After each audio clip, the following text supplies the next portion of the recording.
Bradesco. Entre nós, você vem primeiro. Olá, boa noite. Boa noite. 2024 nem terminou e já é o ano com a maior apreensão de produtos falsificados da história do estado de São Paulo. Até agora, quase 14 milhões de produtos piratas foram apreendidos. Muitos deles são cópias de alta qualidade de artigos de luxo. De acordo com a polícia, a popularização deste tipo de produto ganhou força com a internet. Nas passarelas, nas vitrines e nas redes sociais. O mercado de luxo movimentou quase 8 trilhões de reais no ano passado em todo o mundo. No Brasil, foram 74 bilhões em 2022. Produtos que apenas uma pequena parcela da população pode comprar. Quando um acessório carimbado por uma grife chega a valer o preço de um carro, do outro lado da cadeia produtiva, também cresce o mercado das falsificações. Cópias de alto padrão que simulam o produto original. Os crimes contra a propriedade industrial, de modo geral, eles são crimes de menor potencial ofensivo. Isso acaba não dando a prisão. Além da investigação de rotina, a polícia chega até os depósitos depois de denúncias anônimas e, principalmente, denúncias feitas pelas próprias marcas lesadas pela falsificação. Só esse ano, até agora, apenas uma delegacia aqui de São Paulo apreendeu quase 14 milhões de produtos falsificados. A maioria, produtos de vestuário, roupas, sapatos e bolsas. Um crescimento de 83% em relação ao ano passado. Só em 2023, os prejuízos causados pela pirataria no Brasil passaram de 414 bilhões de reais. A polícia alerta que a internet tem facilitado e aumentado a prática desse tipo de crime. Influencers divulgam sites e produtos falsos, muitas vezes de alto valor, o que confunde os consumidores. O anúncio da internet, ele acaba imitando bem aquilo que tem de original. E às vezes a pessoa, olhando aquele anúncio ali, ele acaba acreditando, o consumidor acaba acreditando que está adquirindo o produto original. Este influenciador, ele tem que saber a procedência do item que ele está lá divulgando ou fazendo uma publi, etc. e tal. Existe mercadoria falsificada, tem compradores e tem canal para isso, que é o X da questão também. Então, a internet, ela tem as suas vantagens e desvantagens. Veja agora outros destaques do dia. Alexandre de Moraes encaminha à Procuradoria-Geral da República inquérito que investiga suposto plano de golpe. Executivo do Grupo Carrefour pede desculpas após críticas à carne brasileira. Esquema bilionário de lavagem de dinheiro é alvo de operação policial. Rompimento de adutora abre cratera e deixa a idosa morta no Rio de Janeiro. Israel fecha acordo de cessar fogo com o grupo terrorista Hezbollah no Líbano.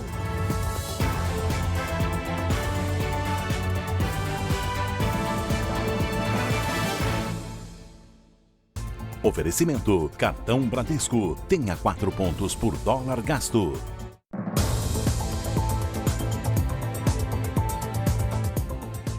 Treze pessoas foram presas pela Polícia Federal numa investigação sobre um esquema de lavagem de dinheiro. Em 5 anos, o grupo criminoso teria movimentado 6 bilhões de reais. Um dos presos é um policial civil delatado pelo empresário Vinícius Gritzbach, assassinado no aeroporto de São Paulo no início do mês. 200 policiais federais saíram às ruas para cumprir 16 mandados de prisão e 41 de busca e apreensão. A operação aconteceu em 6 estados e no Distrito Federal. Segundo as investigações, o grupo lavava dinheiro e enviava moedas ilegalmente para o exterior. Entre os clientes havia organizações criminosas de contrabando, descaminho e tráfico de drogas e de armas. As investigações apontam que só neste ano o chefe do grupo fez sozinho transações ilegais que chegaram a 800 milhões de reais. Segundo a polícia, ele era o responsável por financiar a abertura de empresas de fachada, além de contas bancárias, que tinham capacidade de movimentar 2 milhões de reais por dia. O homem, de origem chinesa, foi preso na capital paulista. Os criminosos utilizavam 3 empresas de serviços financeiros digitais para transferir e converter dinheiro para criptomoedas. Elas têm sido utilizadas de forma abusiva, massiva, pelas organizações criminosas pela facilitação que existe na movimentação de dinheiro de forma anônima. Uma das empresas envolvidas no esquema pertence a Silas Elia, policial civil de São Paulo. Silas foi uma das pessoas citadas na delação do empresário Vinícius Gritzbach sobre lavagem de dinheiro para o PCC e suposta cobrança de propina por parte de policiais. Gritzbach foi morto do Aeroporto Internacional de São Paulo no dia 8. Segundo a Secretaria da Segurança Pública, Silas está afastado das funções há quase 2 anos. O Vinícius, de fato, em uma dos termos de delação, que foram vários, ele teria mencionado que alguns bancos digitais estariam operando para o crime organizado, ajudando a lavar dinheiro para o crime organizado, e um deles seria o Banco Digital, que foi alvo hoje da operação da Polícia Federal. Outro preso na operação é o capitão da Polícia Militar, Diogo Costa Cangerana. Segundo a PF, ele é um dos articuladores do esquema. A Corregedoria da Polícia Militar disse que acompanha as investigações. Os agentes apreenderam o equivalente a R$1,5 milhão em espécie. As defesas dos policiais Silas Elia e Diogo Cangerana não responderam aos nossos contatos. O Banco Digital, alvo da operação, declarou que segue rigorosas políticas anticorrupção e de combate à lavagem de dinheiro. Também afirmou que colabora com as investigações. Uma idosa morreu depois do rompimento de uma adutora no Rio de Janeiro. Só este ano, pelo menos outras 4 tubulações de água estouraram no estado. As cenas são de devastação na área isolada pela Defesa Civil. Uma enorme cratera aberta. Casas e carros destruídos. Foi esse o resultado do rompimento de uma adutora em Rocha Miranda, na zona norte do Rio. A inundação aconteceu durante a madrugada. Na casa mais atingida, o carro que estava na garagem foi parar na sala e ainda invadiu um quarto. Era onde dormia a aposentada Marilene Rodrigues Lima, de 79 anos. Ela morreu na hora. Que já aconteceu outras vezes, mesma situação, ela já tinha perdido tudo, agora perdeu a vida. Eu tentei passar e não consegui. A filha de criação da idosa estava no mesmo quarto, mas conseguiu ser retirada dos escombros pelos bombeiros. Eu não lembro de quase nada, só a água invadindo e o carro junto, entrando dentro pela casa dentro. O que aconteceu hoje não é um caso isolado. Só nesse ano, pelo menos outras 4 tubulações se romperam em diferentes pontos do estado. Os especialistas são categóricos. Falta manutenção da rede. Quando esse processo não é bem conduzido, você começa a acumular uma série de necessidades de reparos, isso pode gerar, sim, uma vulnerabilidade maior e uma frequência maior de eventos de ruptura. A concessionária responsável pela adutora lamentou a morte e afirmou que a conclusão do reparo da tubulação deve levar 72 horas. A gente está focando nesse apoio à família primeiro. Na sequência, assim que a área for liberada pela Defesa Civil, a gente entra com a equipe técnica para fazer uma perícia, para identificar as causas. A minha mãe vai voltar? Não. Será que vai ter que acontecer mais tragédias ainda para alguém resolver alguma coisa? Uma operação da Delegacia de Homicídios de Goiás prendeu hoje 3 suspeitos de assassinatos. O estado é o que mais soluciona esse tipo de crime no país. Polícia! 90 policiais participaram da operação que cumpriu 21 mandados judiciais. Em um dos endereços, a polícia encontrou uma espingarda escondida no forro do teto. 3 homens foram presos. Eles são investigados por assassinatos que estariam relacionados com a disputa de territórios pelo tráfico de drogas. As 3 vítimas que nós temos são pessoas que são dos grupos criminosos que estão ali entabulando essa disputa pelaquela localidade. Mas isso não impede que a polícia ali atue, investigue e cumpra o nosso papel. Identificar e prender os autores de assassinatos motivados pelo tráfico de drogas é uma das estratégias da polícia goiana para reduzir os índices de homicídio. Goiás é o estado com o melhor índice de esclarecimento de assassinatos. De cada 100 homicídios, em 86, o autor é identificado. No Brasil, a média é de menos da metade, 39%. De acordo com o comando da polícia, a resolução de crimes no estado reflete a troca de informações e o investimento em inteligência. Um núcleo específico de monitoramento de foragidos, de autores, para que tenham esse monitoramento constante. Temos softwares aqui de reconhecimento facial, feito pela Superintendência de Identificação Humana. Essas delegacias de ponta acabam tendo essas informações vindas da inteligência. Então, essa integração é muito forte. A polícia começou a ouvir testemunhas e sobreviventes do acidente de ônibus que matou 18 pessoas no interior de Alagoas. Narlisson sobreviveu ao acidente no último domingo. Ele recebeu alta hoje. Só por estar aqui contando a minha história, contando a história das pessoas que estavam próximas a mim, que infelizmente não sobreviveram, já é uma vitória para mim, de verdade. Jaqueline também era passageira e estava grávida de 8 meses. Nos exames, o bebê apresentou taquicardia e os médicos decidiram antecipar o parto. Apenas o bebê segue em observação na UTI. Os corpos de 4 pessoas foram velados. Foi o caso do filho de Alane. Meu filho foi o melhor filho que eu poderia ter. Eu amava muito, eu amo muito.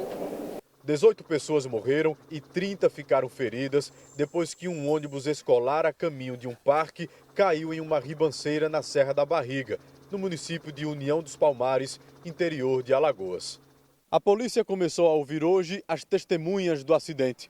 O primeiro a prestar depoimento foi o passageiro que conseguiu descer do ônibus ainda na estrada da serra. Ele disse que o motorista não conhecia o caminho. O veículo vai ser retirado do local nos próximos dias. Por ser um local de difícil acesso, esse ônibus ele vai ser içado e vai ser trazido aqui para a delegacia, onde daí os peritos, de forma complementar, poderão retirar peças e fazer testes no veículo. O principal executivo do grupo Carrefour pediu desculpas em carta enviada ao governo brasileiro. O CEO do grupo francês havia feito uma publicação em que afirmava que a empresa deixaria de comprar carne dos países do Mercosul.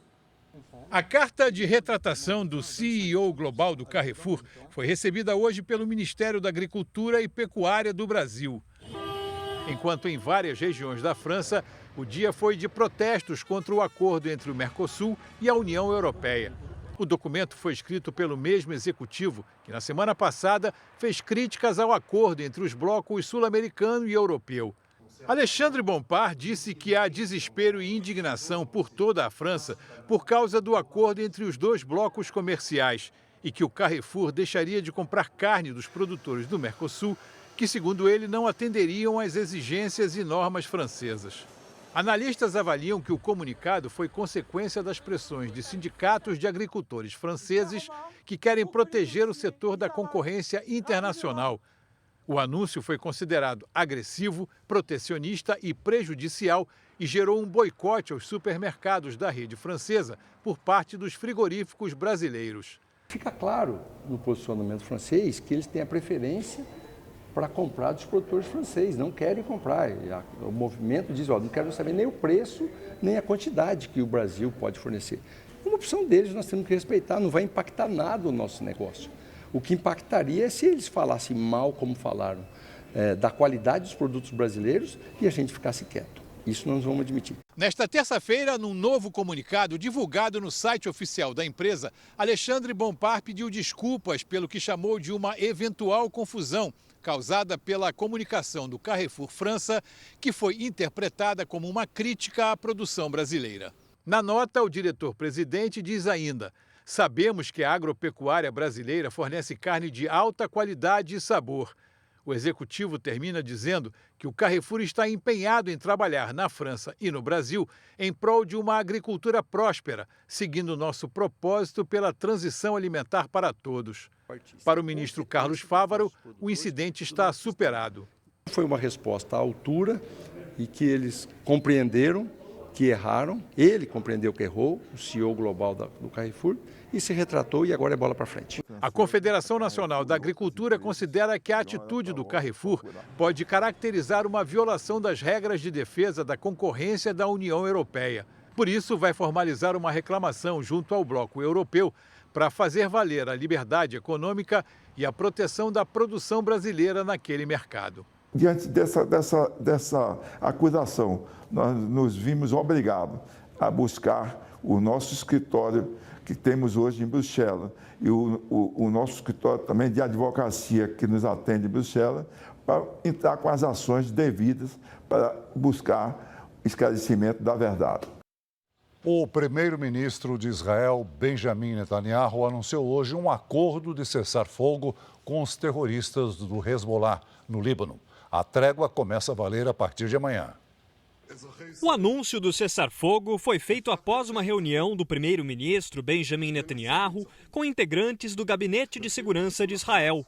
A trégua começa nesta quarta-feira. Os Estados Unidos tinham proposto um cessar-fogo de 60 dias, mas Israel optou por um prazo indefinido. Netanyahu afirmou que o tempo de trégua vai depender do Líbano. Segundo o premier, se o Hezbollah violar o acordo ou tentar se armar de novo, Israel responderá de forma decisiva. Netanyahu destacou os resultados contra os terroristas que vivem no Líbano. Fizemos o Hezbollah retroceder décadas, eliminamos seus principais líderes, destruímos a maioria dos foguetes e mísseis, disse o primeiro-ministro. O acordo prevê um limite para o agrupamento das tropas. Israel não pode cruzar a fronteira com o Líbano e o Hezbollah não pode ultrapassar a linha do rio Litani em direção ao sul do Líbano. O chanceler libanês disse que enquanto os militares israelenses se retiram, o Líbano deve colocar mais 5.000 soldados na fronteira entre os dois países. Poucas horas antes do anúncio de cessar-fogo, ataques foram lançados dos dois lados. Na cidade israelense de Naaria, 2 idosos ficaram feridos por estilhaços de foguetes. Na capital libanesa, câmeras flagraram o momento em que este prédio foi atingido. Israel confirmou que pelo menos 20 alvos terroristas foram eliminados nesta terça-feira. Antes do anúncio, este casal, que vivia a poucos metros da fronteira, alertava: há muitos esconderijos do Hezbollah. As forças israelenses ainda não destruíram tudo, disse Kobi Katz. No Líbano, esta moradora comentou que mesmo com o cessar-fogo, não deve voltar para casa tão cedo. O presidente dos Estados Unidos, Joe Biden, afirmou que o acordo vai entrar em vigor a partir das 4 da manhã, pelo horário local de Israel, 11 da noite no Brasil. O tempo vai virar no Sudeste. Hora de conversar com a Giovana Lizardo. Oi, Giovana, boa noite. Vem aí mudança para a capital paulista. Vem sim, no final da semana volta a chover. Cris, boa noite para você. Oi, Celso, boa noite. E boa noite para você de casa. Por enquanto, uma massa de ar seco impede a formação de nuvens carregadas e mantém o tempo firme na região sudeste. Em Belo Horizonte, o sol aparece entre nuvens e a máxima chega aos 28 graus amanhã.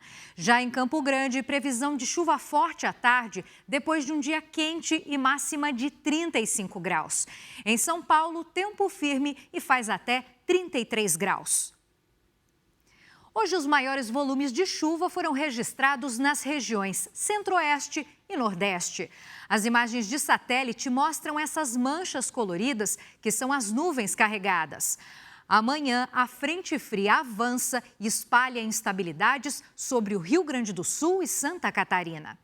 Pelas capitais, as temperaturas ficam assim. Tarde quente em Curitiba, com 32 graus, em Vitória, 31, em Brasília, 28, no Recife e em Manaus, 30 graus. Hora de entregar o seu pedido no Tempo Delivery. O Cláudio e a Arlete são de 7 Lagoas, Minas Gerais.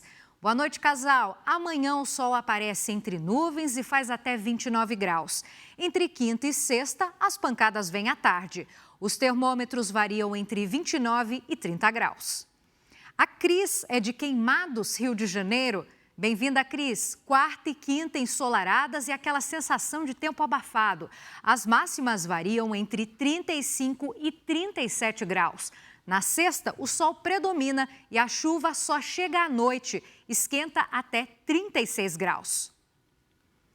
Participe do nosso Tempo Delivery. Nas redes sociais, coloque o nome de uma cidade e a hashtag você no JR. Cris, Celso. Obrigada, Giovana. Ainda hoje, em meio à expectativa de anúncio de corte de gastos, presidente Lula defende investimento em programas sociais. Alexandre de Moraes encaminha inquérito da PF sobre suposta tentativa de golpe à Procuradoria-Geral da República e retira sigilo do documento. Ex-motorista acusado de cárcere privado contra socialite é procurado pela Polícia do Rio.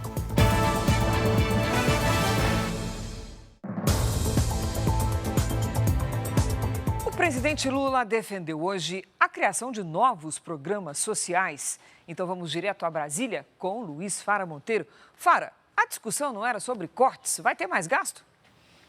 Cris, há uma expectativa enorme, tanto dentro do governo como na iniciativa privada, em toda a sociedade, sobre esses possíveis cortes. O ministro da Fazenda já havia dito que o pacote deve ser anunciado nesta semana. E hoje, o presidente Lula defendeu novos programas e voltou a dizer que investimento social não é gasto. O presidente Lula falou na abertura do Encontro Nacional da Indústria da Construção. Ele disse que vai criar novos programas sociais, incluindo a construção de banheiros para 4 milhões de pessoas. Depois não vem a Fazenda dizer, isso é gasto. Não vem dizer, porque isso não é gasto, isso é decência, isso é respeito. E nós temos que fazer, gente. Eu vi na televisão as pessoas indo para o mato. Não tem lugar para tomar banho. Não tem lugar para fazer a necessidade fisiológica. Como é que se explica num país que é a 10ª economia do mundo? A declaração do presidente acontece em meio à expectativa pelo anúncio do pacote fiscal. A equipe econômica tem se esforçado para fechar um corte de gastos de 70 bilhões de reais em 2025 e 2026. Lula pretende se reunir amanhã com os presidentes da Câmara, Arthur Lira, e do Senado, Rodrigo Pacheco, para apresentar as medidas. O Planalto também avalia a possibilidade de o ministro Fernando Haddad explicar o corte de gastos em rede nacional de televisão.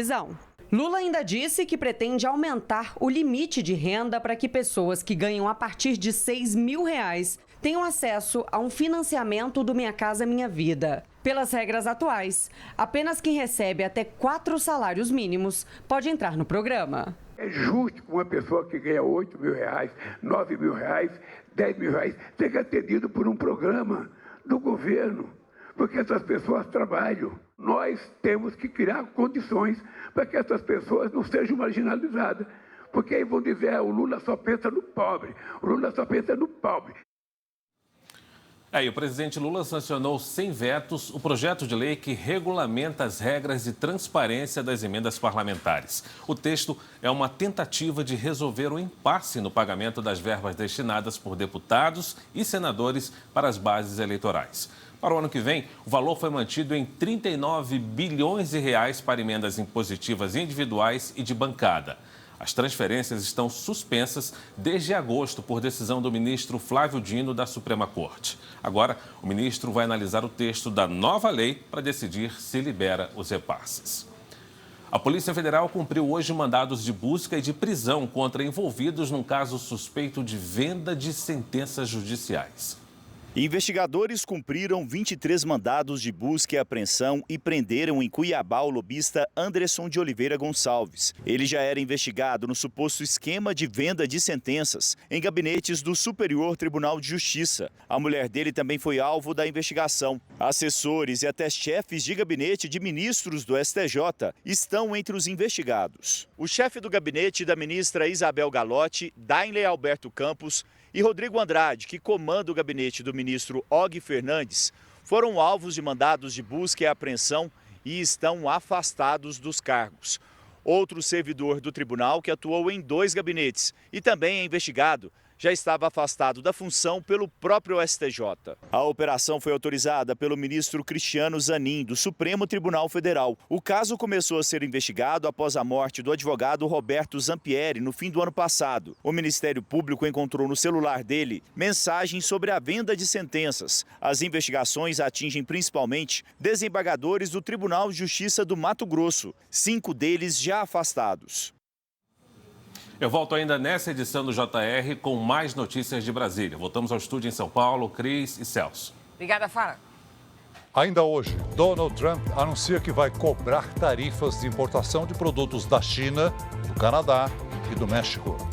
Relatório da PF diz que Bolsonaro planejou e atuou em suposto plano de golpe de Estado.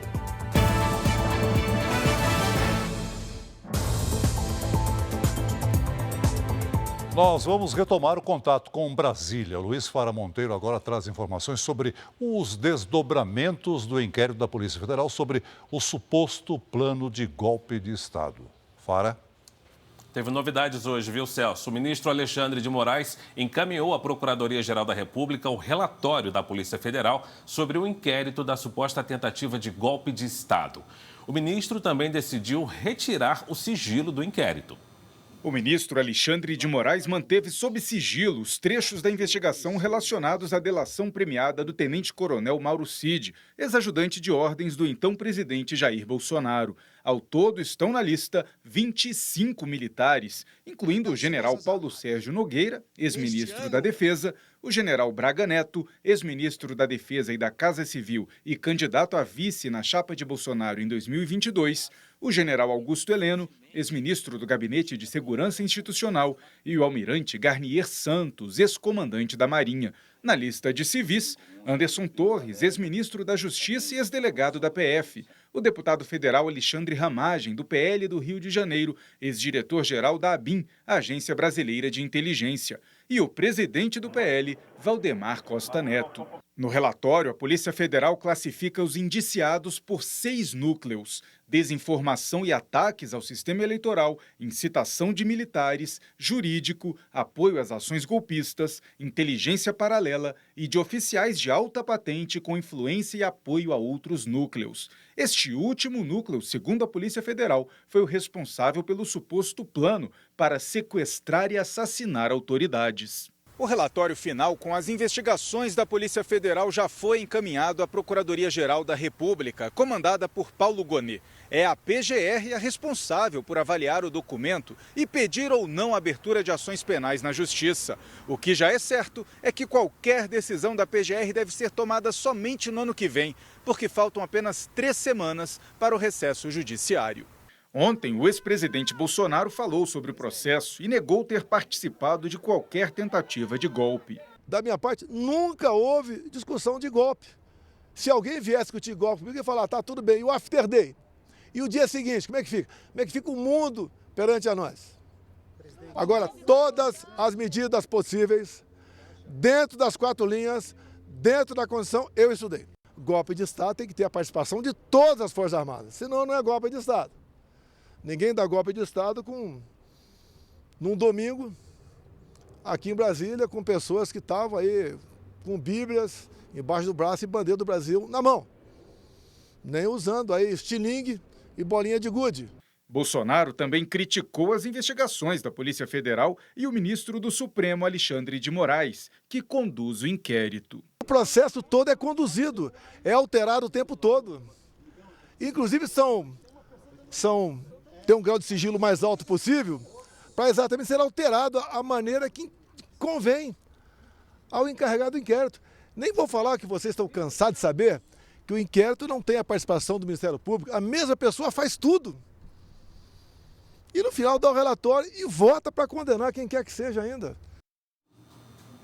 No relatório, a Polícia Federal aponta o que teria sido a ação de cada um dos 37 indiciados. Na conclusão dos investigadores, Jair Bolsonaro teria atuado como figura central. O ex-presidente nega qualquer participação.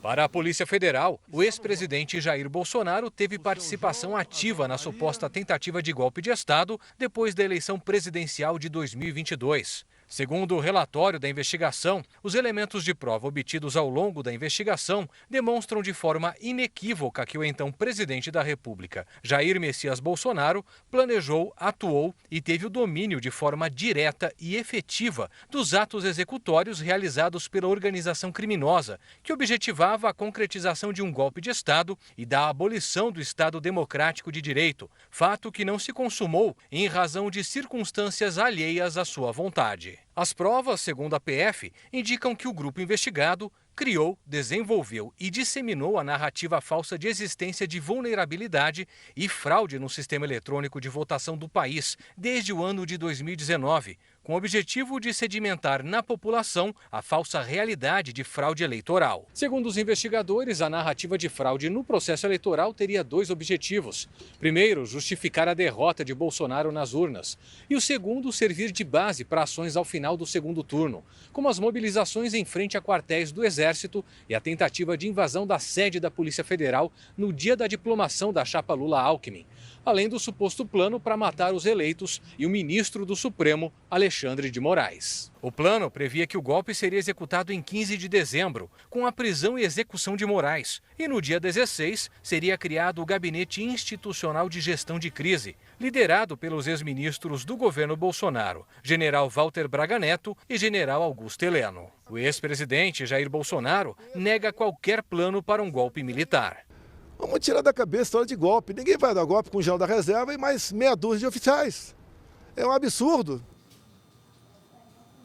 Nas redes sociais, o general Braga Neto disse que o material incluído no inquérito que foi encontrado com o assessor dele é composto por anotações e reportagens que serviram como material preparatório para as comissões parlamentares de inquérito e que o assessor não foi alvo de busca e apreensão na operação da Polícia Federal. A defesa do general Augusto Heleno disse que não vai se manifestar. Já a defesa do almirante Garnier Santos afirmou que ele é inocente. Os outros investigados não responderam aos nossos questionamentos.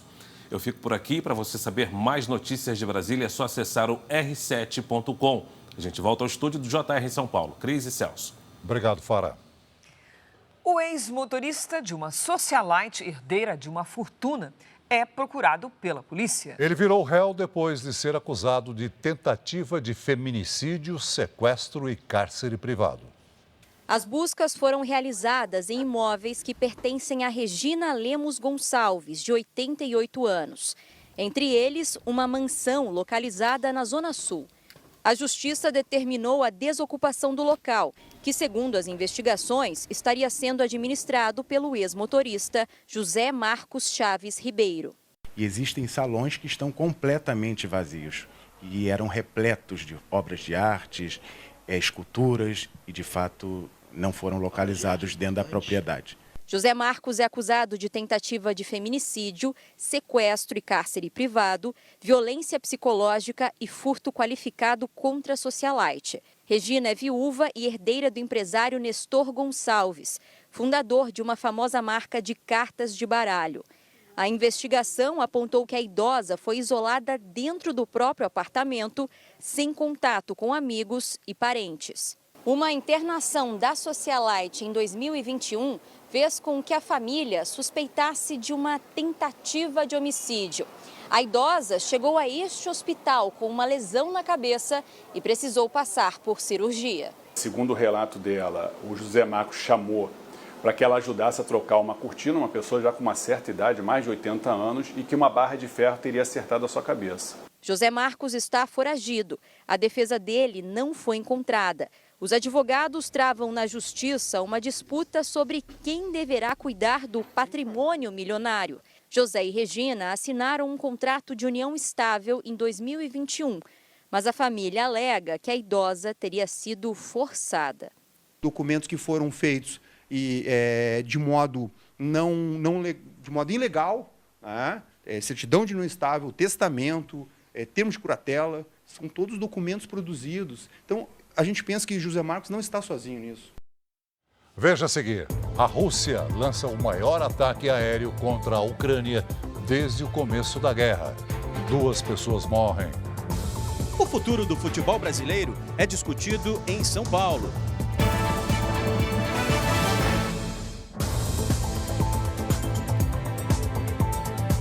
O presidente eleito dos Estados Unidos anunciou que vai cobrar tarifas de importação de produtos da China, do Canadá e do México.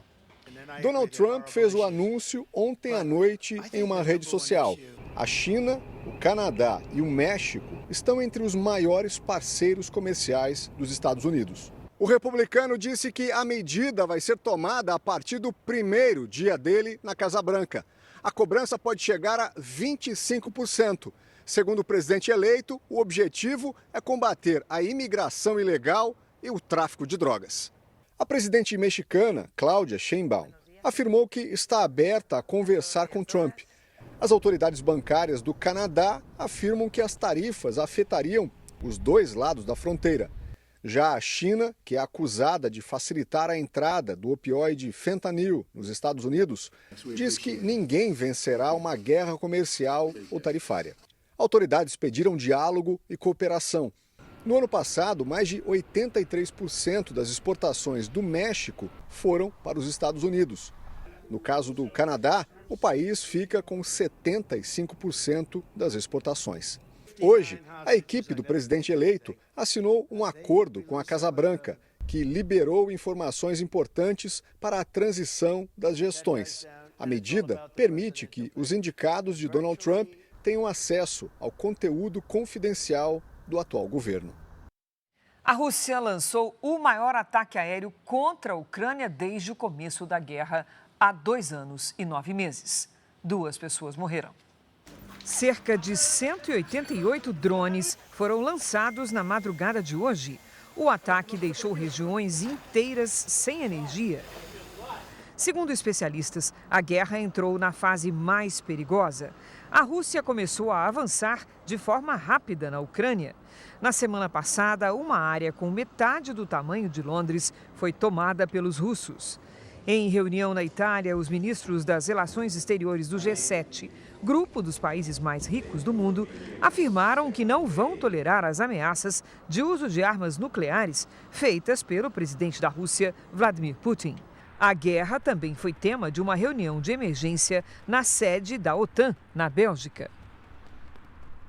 O motor de um foguete explodiu durante um teste da Agência Espacial do Japão. A explosão causou incêndio e uma nuvem de fumaça que cobriu o céu. Depois de 1 hora, o fogo foi controlado pelos bombeiros. Parte das instalações foi danificada. Ninguém ficou ferido. A falha deve adiar o lançamento de novo foguete que estava previsto para ocorrer em março do ano que vem. A causa da explosão será investigada. Começou hoje em Paris o julgamento do irmão e de 5 amigos do jogador de futebol francês, Paul Pogba. O Ministério Público da França acusa os suspeitos de sequestrarem Pogba há 2 anos para extorquir dinheiro dele. O irmão e os amigos pediram o equivalente a 80 milhões de reais para liberar o jogador. A promotoria francesa entende que o irmão não participou do crime, mas ele teria forçado Pogba, que atualmente cumpre suspensão por doping, a entregar o dinheiro. De volta com as notícias do Brasil, começaram a ser julgados hoje os 3 ex-agentes da Polícia Rodoviária Federal acusados de matar um homem durante uma abordagem em Sergipe. A vítima foi trancada no porta-malas de uma viatura com gás lacrimogênio. O julgamento na cidade de Estância, a 70 quilômetros de Aracaju, é acompanhado pela família do motociclista Genivaldo de Jesus Santos. Todos os familiares vieram pedir por justiça.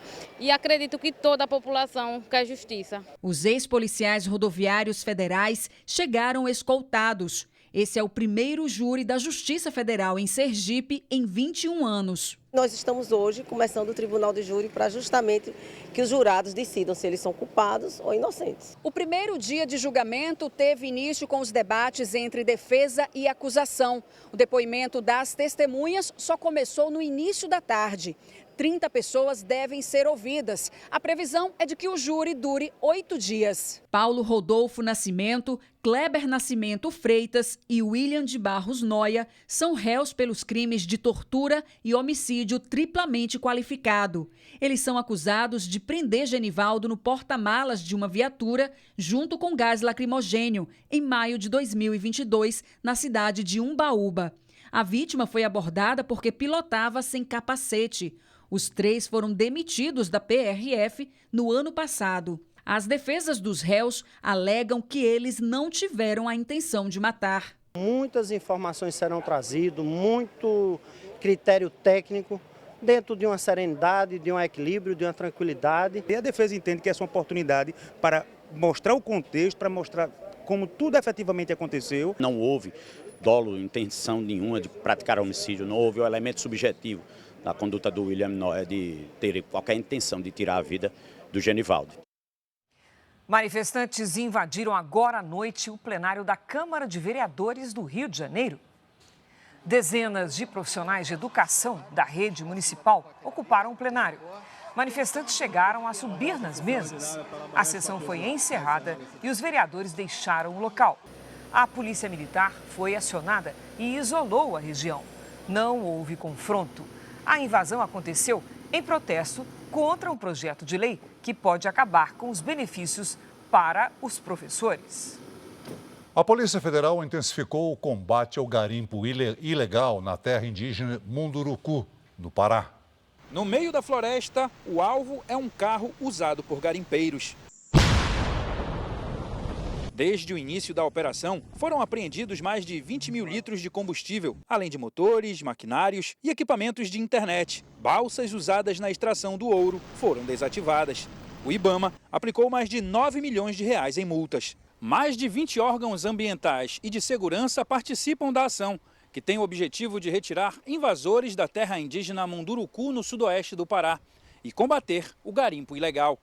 O desafio é identificar quem financia as atividades clandestinas na região. Tem um grupo que banca essa estrutura, né? Porque quando você diz que tem combustível circulando, tem aeronave circulando, isso tem um custo. Levar essas pessoas para dentro do garimpo, levar alimentação para elas.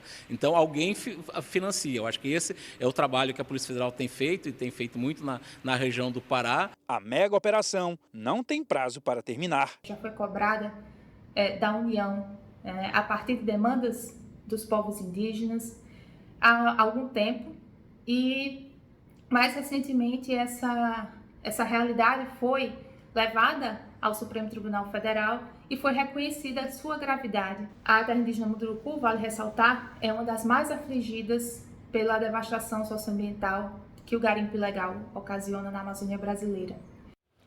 A Confederação Brasileira de Futebol se reuniu hoje para discutir medidas que fortaleçam o esporte no país. Presidentes de vários clubes e o técnico da seleção brasileira, Dorival Júnior, participaram do encontro.